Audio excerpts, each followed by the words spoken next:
Setiap tahun, petani kehilangan sebagian besar hasil panennya karena serangan tikus. Hama kecil ini membawa kerugian besar. Namun, alam punya solusinya sendiri, burung hantu. Satu burung hantu bisa memangsa hingga puluhan tikus setiap malam. Dengan membangun rumah burung hantu atau rubuha, kita bisa membantu burung hantu berkembang biak dan menetap di sekitar lahan pertanian. Pelestarian burung hantu tidak hanya melindungi ekosistem, tapi juga meningkatkan hasil panen tanpa perlu racun kimia.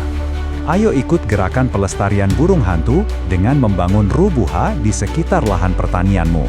Alam terbantu, hasil panen melimpah. Lestarikan burung hantu, kendalikan tikus secara alami.